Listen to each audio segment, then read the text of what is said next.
to get people into the city by public transport, so they don't all drive to PJ, they don't all drive to KL.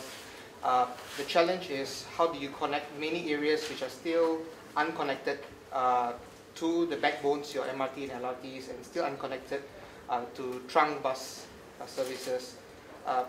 Why aren't we rolling out more buses faster?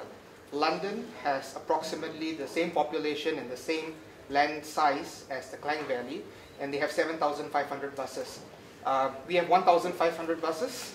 I think the number is still correct, and not even all of them are operating on the road due to lack of drivers. Yeah, probably still 1,000 buses that are on the road every day. 900 the last I heard. It's slightly more than 1,000. Slightly more than 1,000. So we're very far away from 7,500 that London has on an equal comparison basis.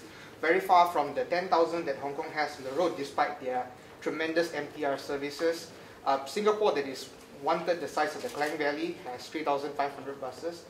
Why aren't we putting emphasis? I mean, we're spending so much money, capital, developing the MRT. Why aren't we putting in money to develop these last mile services? The London, the subsidy levels from the government are slightly in the region of about 60%. Here the subsidy levels are in the region of about 30%. That's one. If we were to increase, not to that 7,500, but an estimate of if we were to increase the SBST model in KL, it would be close to $1 billion a year, before taking into account the fares, slightly less than that. So these are the type of figures that we are talking about. So essentially what the government wants us to do is that in KL, at least LRT, the greater KL region, at least LRT has been provided for, MRT has been provided for. So for the buses, what the government said is that, no, let's try this out in the other state capitals. That's why we are trying it out first in the other state capitals. And after that, it'll be for us to try to convince that to implement it in KL or not. But the specific question about the feeder buses, the same issue about the 450 comes in. The more feeder buses you run at the moment, the more losses you make. Now, to run a bus, to run a stage bus, the operating cost of running is about between 4 ringgit to 4 ringgit 50 cents, around that. So, for the operator to recoup back that amount, that means he must recoup back an amount which is enough to cover the entire OPEX cost. Now, if he were to put in more buses, his OPEX costs will go up. But his revenue collection, because every single feeder bus service in GKL area, Greater KL area, is making losses.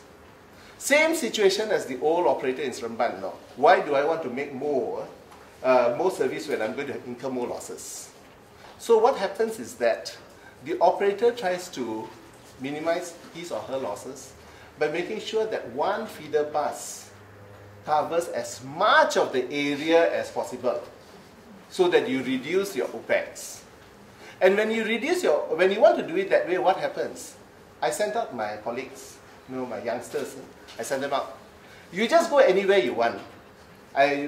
Basically we bought some touch and go cards for them. So just go anywhere. And then you go anywhere and then you take the bus, you take the feeder bus, and then you come to the station. And you tell me how long it took you from the time that you went to that housing area, how long it took you to come, for the bus to come, first. Second is that how long it took you from the time you boarded the bus to the time to come to the LRT station. So we asked them, we don't need consultants, we don't need this, just buy some touch and go cards and send them out. Now the results were that basically, if the journey on the feeder bus takes 15 minutes, the person, on average, the person had to wait 1.7 times that 15 minutes. And bear in mind, that the person went random. It's not like he went just after the first bus left. It could be that somebody who went before him is even waiting longer. The time taken, that 15 minutes or the half an hour on that feeder bus, the time taken, if you were to take the most direct route from that stop to the urban rail station, the LRT station or the monorail station, KDM station, the travel time was actually close to 60% longer. So these are the reasons why feeder bus also, essentially it boils down to the cost. It boils down to the cost, it boils down to the fact that the recovery is not much for the operator. Now the operator has got to minimize his losses also. So there are always questions that, why you take such a big bus? Why, something that costs 450? Why don't you take something like a minibus? If any, let me tell you this, if any operator were to come to us and say that, look, I want to run a feeder service to this bus, to this rail station, to Taman Bahagia LRT station, using minibus, can you approve the permit? While I'm not the approving authority for the permit, I will certainly recommend approval. But not a single private company has come to us and said that, look, I'm prepared to do this. With shorter buses, I have less operating costs. You just give me the permit approval, I'll run the feeder service. No. Why?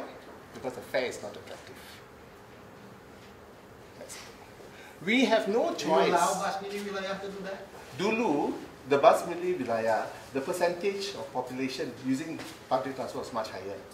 That's why before that, at that time when they were doing it. Now the percentage is much lower because so many people are not using it anymore. I think one of the challenges, again, I talked about it just now in terms of Prasarana.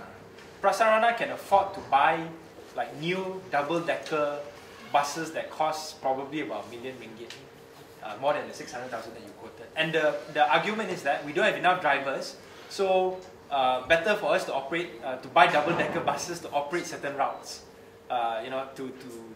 because we have lack of drivers. But my contention would be, why don't we pay drivers more?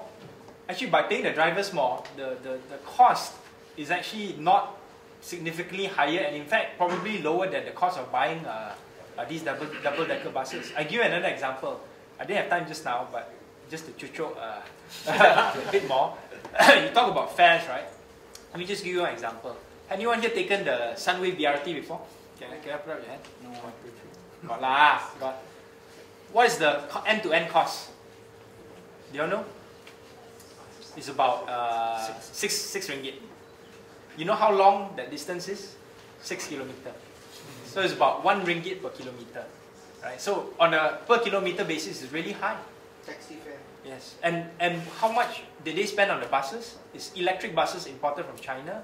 I checked the cost. I think, if I'm not mistaken, it's probably more than R1 million a bus, one bus. And the OPEX is also higher. Right? So, on that particular model alone, can it really be justified? Our BRT model is much more expensive than other countries' BRT model. And that has to do with the CAPEX and the OPEX part. Because the CAPEX was very high, 600 million ringgit to construct one 5.4 or 6 kilometer stretch. To justify the fare of 1 ringgit per kilometer, is because of the construction cost, right? No, so we don't take capital cost. Yeah, but we don't take capital cost. Then how can you account for the price that's one ringgit per kilometer? It's much higher than the normal LRT fare. Yes, that's correct. Yeah. But it's not because of the capital cost. Then it's because of the OPEX. Operational costs that are higher, because of the buses that are more expensive to buy and run. Right?